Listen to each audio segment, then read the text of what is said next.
Sziasztok! Üdvözlünk mindenkit! Ez itt a TT Stúdiónak a következő podcast adása. Hát nagyjából most így a tapasztalat alapján úgy tűnik, hogy kb. Ilyen havi rendszerességgel jelentkezünk új adással.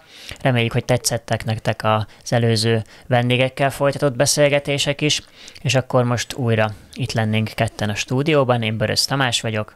Én pedig Vida Tamás vagyok. Üdvözöllek titeket újra itt a TT Stúdió podcastjében.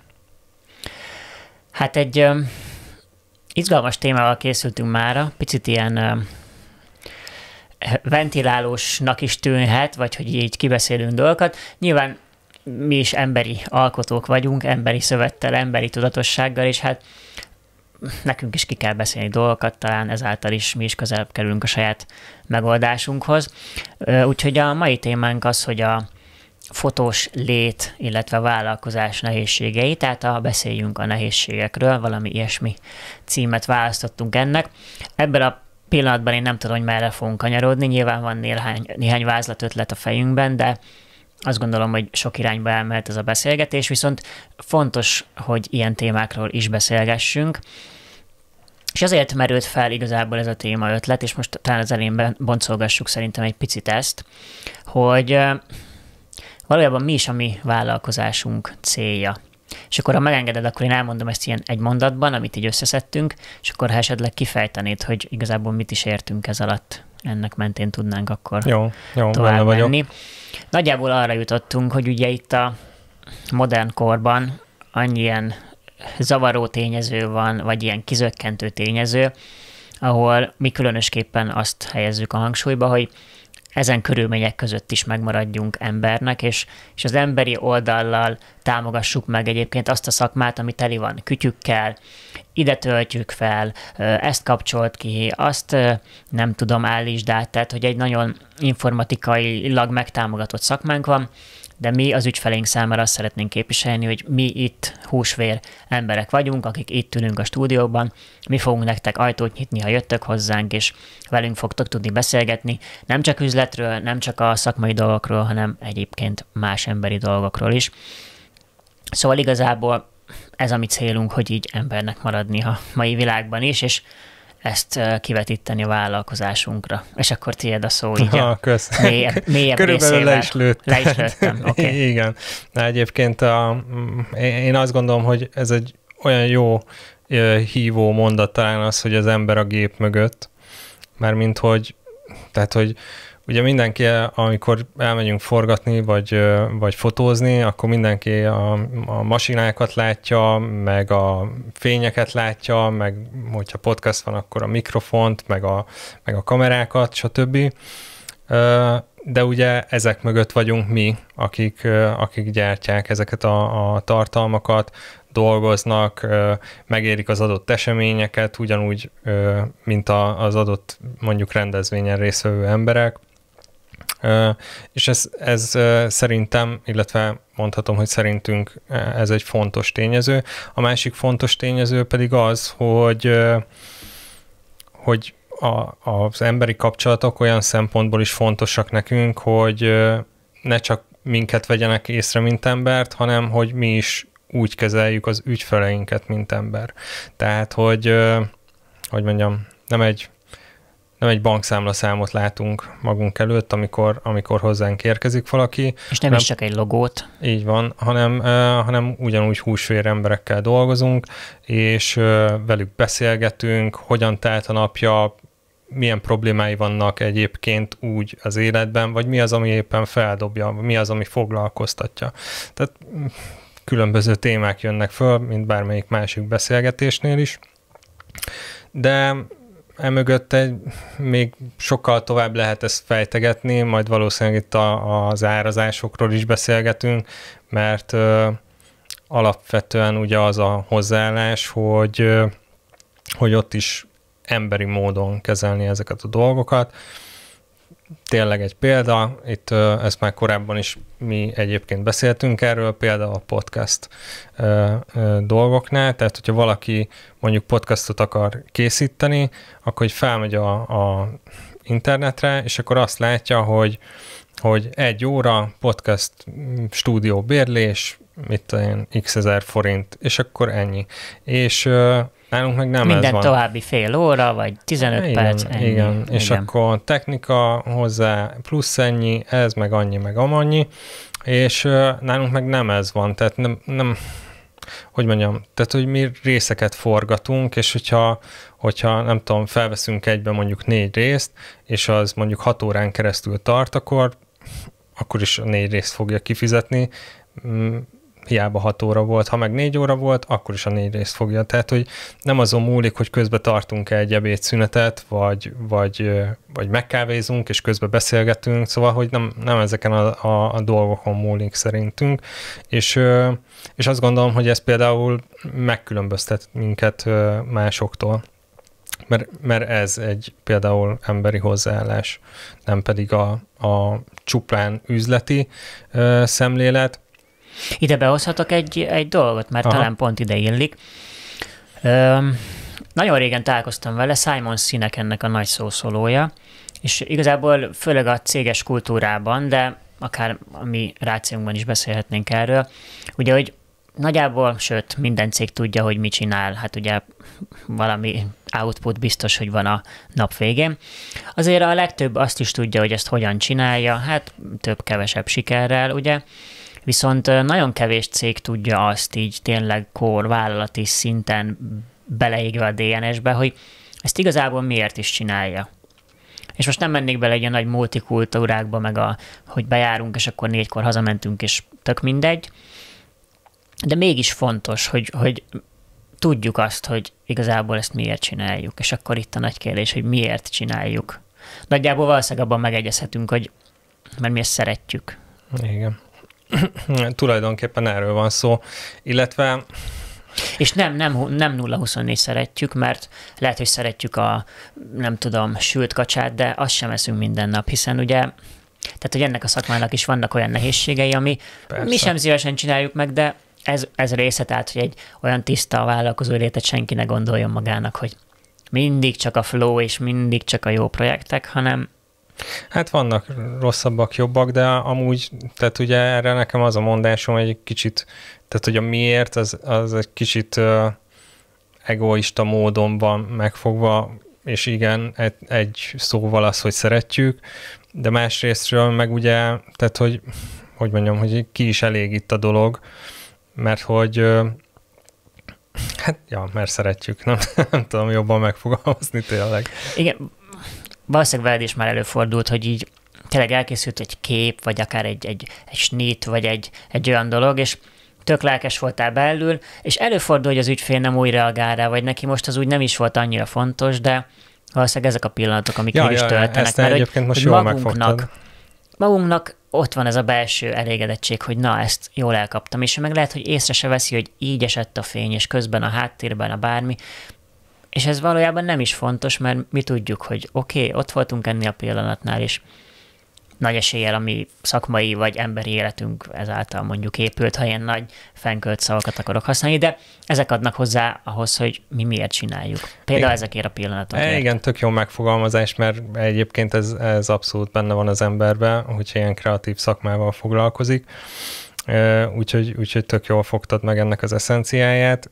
Hiszen... Alapvetően én erre azt szoktam egyébként mondani, hogy szeresd azt, amit csinálsz, és szeretni fogják azt, amit csinálsz.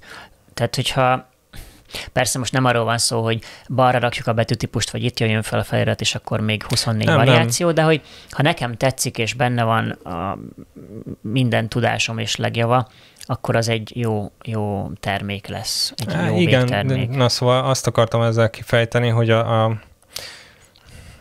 hogy azért valójában mi egy kicsit azért máshogy szemléljük a világot, tehát hogy valószínűleg ez abból fakad, amit csinálunk, vagy valahogy ez így össze van fonódva ez a dolog, de más a rálátásunk, hogyha nem tudom, tehát hogy nézzük az eget, és lehet, hogy mi egészen más részét látjuk egy adott dolognak, mint általában az emberek. Most ezt így nehéz megfogalmazni, de valószínűleg ettől kreatív egy kreatív ember, hogy másképp tud ránézni dolgokra, és az meg a plusz, hogy ki is tudja ezt fejezni, vagy egy fotóval, vagy egy videóval, vagy akár egy festménnyel, vagy kerámiát gyárt, most tök mindegy, de hogy hogy ez a mögöttes dolog ebben. Nyilván hordozva azt a kockázatot, hogy ez valakinek tetszik, vagy nem tetszik, Ja, tehát hát itt persze. meg már elválik az, hogy Hát persze, ki mit mert fogad ez be ebből. teljesen szubjektív, azért most, hogyha így lehet művészetnek hívni, akkor ez teljesen szubjektív dolog a művészet maga, tehát hogy ebbe azért...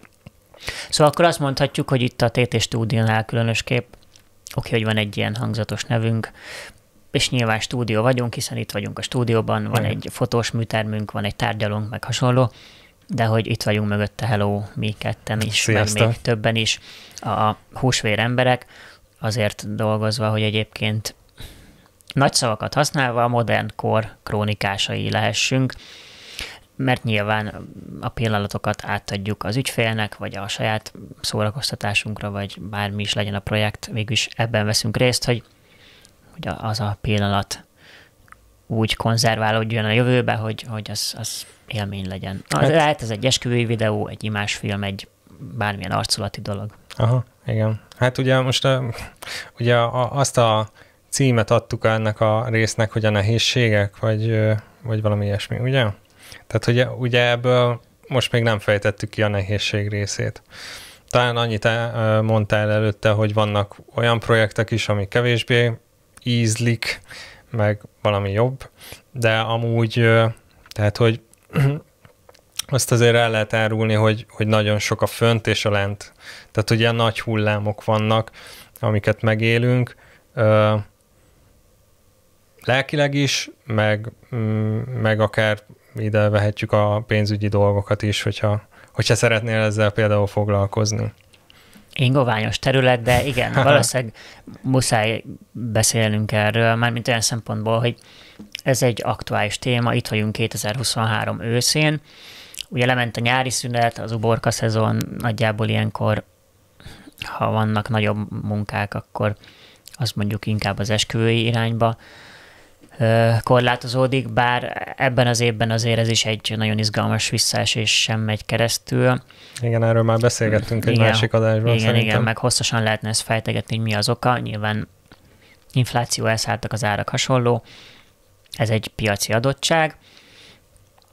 Talán inkább a mi olyan aspektusát érdemes lenne érinteni, és erre mondjuk statisztikáink nincsenek, de hogy vajon sokan vagyunk-e a piacon, vagy kevesen, vagy egyébként van, aki ezt vállalkozásként űzi, van, aki meg munka mellett, hát most csúnya szót mondok, de feketén, tehát, hogy ilyen is feketézik, van. Azt mondod. Feketézik. Nem hallottam még senkiről, de elképzelhető, hogy van ilyen. És ugye itt kapcsolódik megint be az emberi oldal, hogy igen, viszont azt meg látni kell, hogy mi meg tisztességes adófizető polgárokként mindenről számlát kiállítva, úgy, ahogy kell, ledokumentálva, egy helységet bérelve, vállalva az üzleti kockázatokat, eszközöket vásárolva, fejlesztve, fenntartva.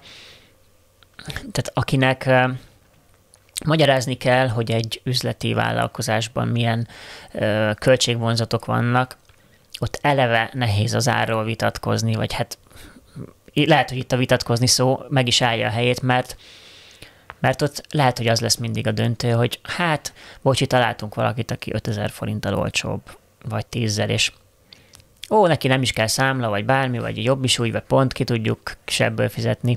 Most én nem akarok itt senkire rámutogatni, ez egy valós helyzet. Mi is követjük a social médiát, nagyjából látjuk, ez valamilyen szinten kiderül. Talán ahhoz is köthető, hogy jön egyébként közben növekszik fel egy fiatalabb generáció, akik már eleve máshogy is állnak ez az egészhez. Ők talán vállalkozó szelleműbbek is, és nekik valószínűleg teljesen más a szemléletük erről egyáltalán. Hát nem is tudom, hol kezdjek neki. Szerintem ez egy ilyen örök vita téma lehet, hogy mennyiért áruld azt, amit áruld, mármint, hogy mennyit ér a saját szolgáltatásod. Na de van itt egy evolúció, amiről szintén beszélgettünk, hogy aki induló, ott azért tök jó, ha te szó szerint ingyen vagy még ráfizetéssel is bevállalsz mondjuk referencia projekteket. Igen. Tehát, hogy ilyen szempontból a piacon mindig is lesz, aki végül is ingyen megcsinálja. Igen. Akár minőségben hozva egy tök magas szintet. Hát fene tudja. Majd egyszer előveszem az első munkáimat, aztán majd megnézem, bár emlékeim szerint, tehát, hogy annak idején én például az esküvőzést úgy kezdtem el, hogy egy esküvőre mentem el ingyen, másodfotósként, amiből végül is az volt, hogy nagyjából lead fotós voltam, de mindegy is, és azokat az anyagokat, az ott készült anyagokat raktam föl az első honlapomra, és gyakorlatilag ez azt hiszem ilyen február vagy március környékén készült ez a fotózás, és elkészült a honlap, és gyakorlatilag azon a nyáron már 10 foglalásom volt.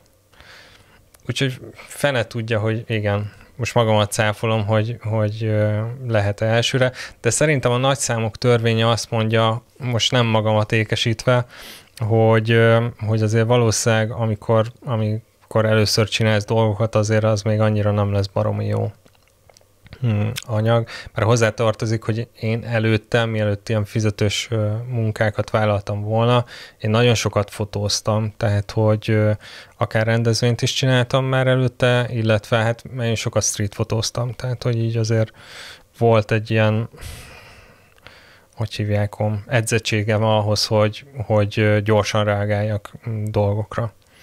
De alapvetően azt mondhatjuk, hogy annak ellenére, hogy ez mondjuk kimondva vagy kimondatlanul végül is piactorzító hatás, de azért a pályakezdőknél szinte kiküszöbölhetetlen, hogy ingyen vagy nagyon olcsón dolgozzanak. Igen, bár hozzáteszem, hogy egyébként utána már nem árultam olcsón a fotózást. Tehát, és úgy lettek ügyfeleim. Fene tudja. Na igen, ez egy érdekes definíció, és mi az olcsó? Hát igen. Vagy amit még senki nem definiált sehol, az a horror áron, nem horror áron, ugye? Ezt sem tudjuk, mit jelent, és ha meg mint művészeti irányból megközelítve, akkor vajon mennyit ér?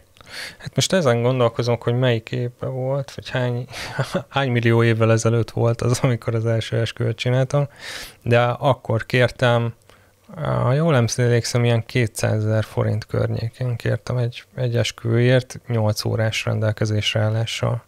Szóval, hogy annyira azért az nem volt olcsó. Egyébként, de lett ügyfél. De mindegy, de egyébként az tény, hogy mindig van nálad olcsóbb, mindig.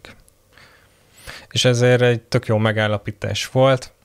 Az egyik podcast vendégünk mondta, hogy azt kell definiálni, hogy miben vagy te más, vagy miben vagy te különböző másoktól, amikor már tudod, már nem a pénz a kérdés, hanem hogy tényleg veled akar dolgozni. És ezt talán most az elején tök jól meg is fogalmaztuk szerintem. Tehát, hogy embert kapsz, és emberséges bánásmódot is kapsz.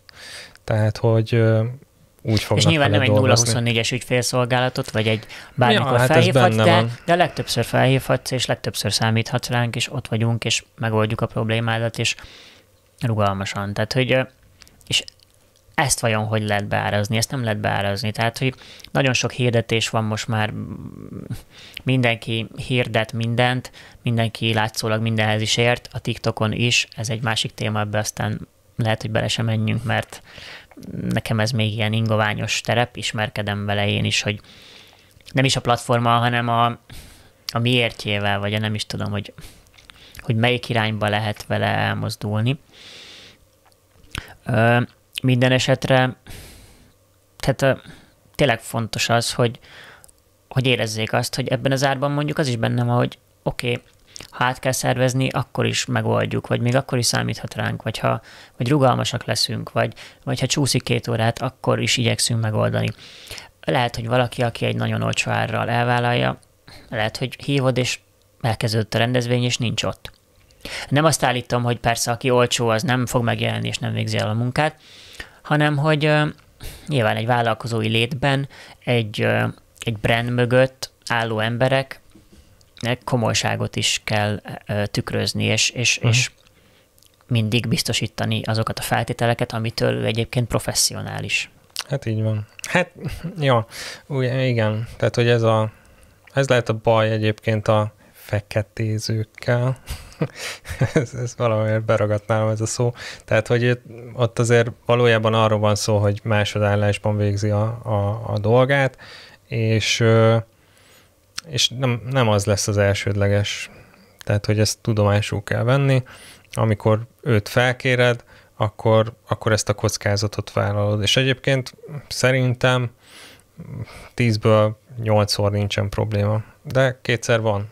Tehát, hogy 2-szer megszívod. Mert nem jön el, vagy nem tetszik a munka, javítást kérsz, ő eltűnt, mert készpénzbe kifizetted a helyszínen, és akkor neki most ez mindegy, érted? Valahol bekommentelsz neki, vagy beraksz egy értékelést, ez törli. Tehát, hogy ez mai világban ez nem tart semmibe kitörölni, és akkor tehát, hogy neki ez így nem lényeges, hogy feltétlenül visszajáró ügyfelei legyenek, vagy olyan, akivel folyamatosan együtt kell dolgozni, mert nem kell fenntartani egy vállalkozás sem. Tehát, hogy azért egy vállalkozás fenntartani, na az nehézség. Tehát, hogy ott azért komoly pénzügyileg meg kell számolnod minden hónapban, hogy mennyi lesz a kiadásod, és ehhez azért a munkát is hozzá kell rakni, hogy legyen is annak ellenoldala, tehát bevétel oldal is meg legyen. Ott meg ezzel nem kell foglalkozni, hiszen minden egyes ilyen bejött összeg az belső pénz. És nem tudom, mi erre a jó megoldás. Szakszervezet? Egyébként valamilyen csoportban olvastam ezt, hogy már sokan vannak így, hogy jó lenne valami szakszervezet. Amit én kifejezetten rossz dolognak tartok, tehát a végzettséghez való kötelem eltörlését. Azt hiszem, ez így jó mondat. Tehát, hogy magyarul nem kell ahhoz papír, hogy fotós vállalkozást csinálj. Vagy fotózzál. Tehát, hogy elmehetsz bárhova, fotózhatsz, de nem kell hozzá egy semmi. És ez szerintem baj, tehát hogy mondjam, tehát fodrás se lehet senki, nem? Vagy bárki.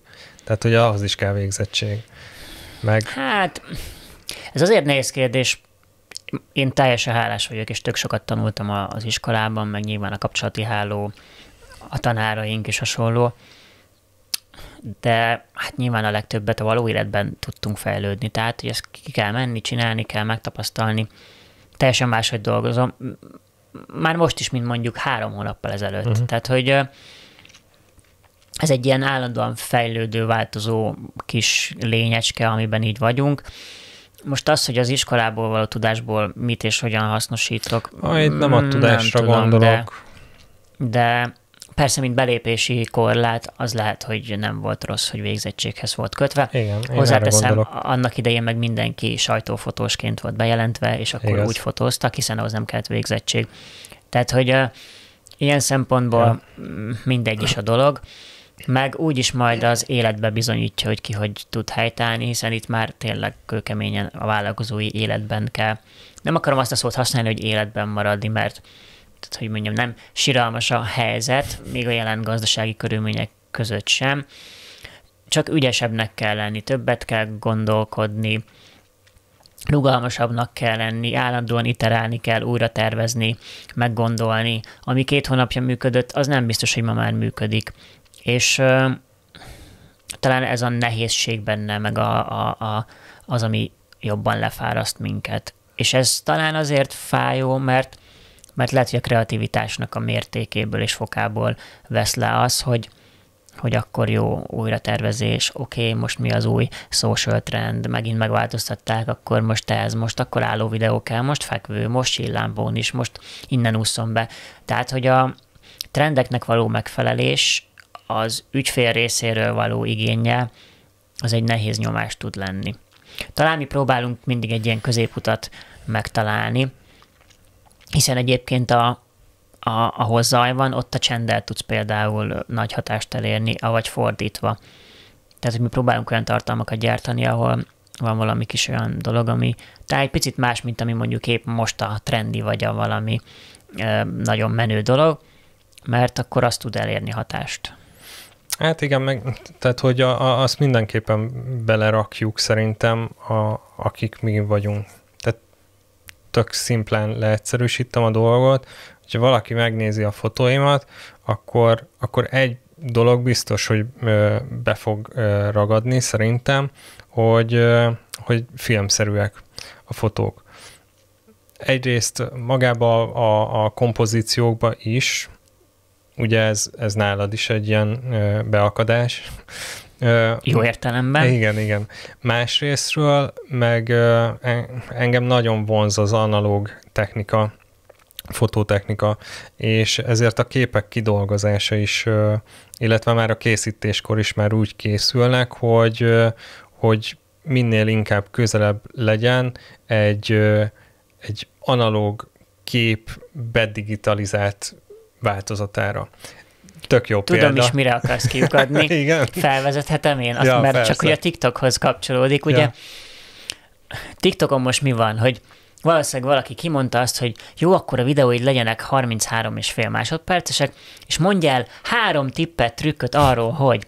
És akkor jönnek a múlt héten még grafikus, de most már fotósok, és akkor elmondja, hogy ez az a 3 dolog, amit állíts be a fényképezőgépeden, hogy a legjobb fotód legyen, az izót minimálisan tartsd, a rekesz ennyi, és akkor az és igen. És a nagykönyvből kiolvasva, oké, hogy akkor ISO 100. Most így a hallgatókat, nézőket nem mondhatnánk így a technikai számokkal, minden esetre ez a fényérzékenységnek a mérőszáma, hogy az ISO érték, de mondjuk 100, 200, 400 ilyesmi értékekről beszéltünk, de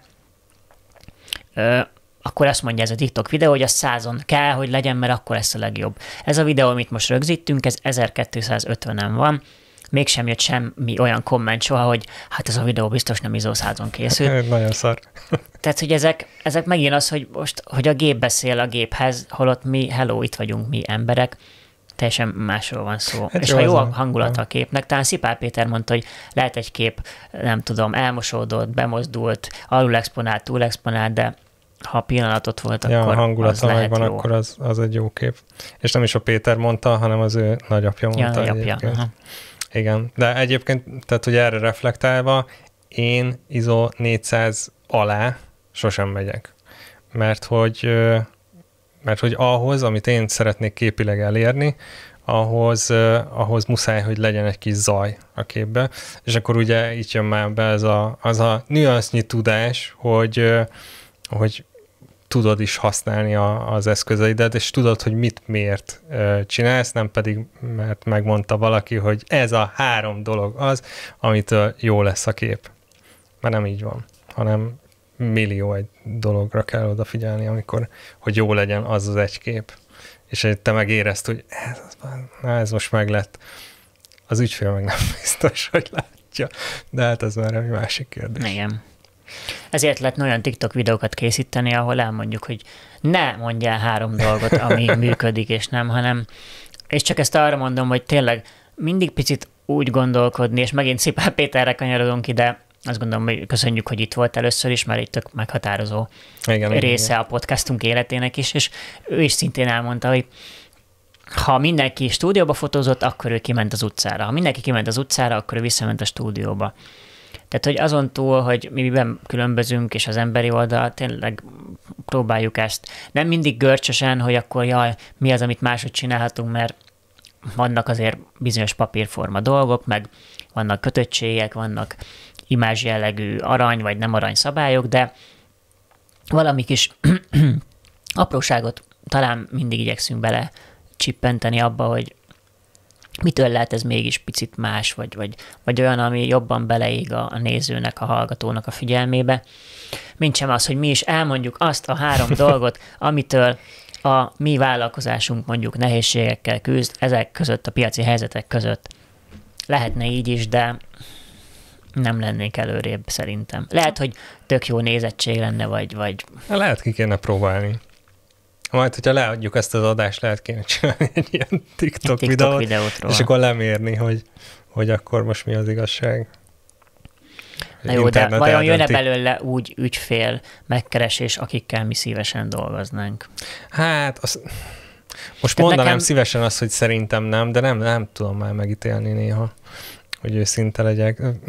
Az a baj, akinek hogy nem kell megmagyarázni, nem. hogy ez a szakma miről szól, és mi az értéke, és mi mit tudunk adni. Persze, nyilván vannak megújult a honlapunk, ezt azért hangsúlyoznám, ezt még eddig nem mondtuk.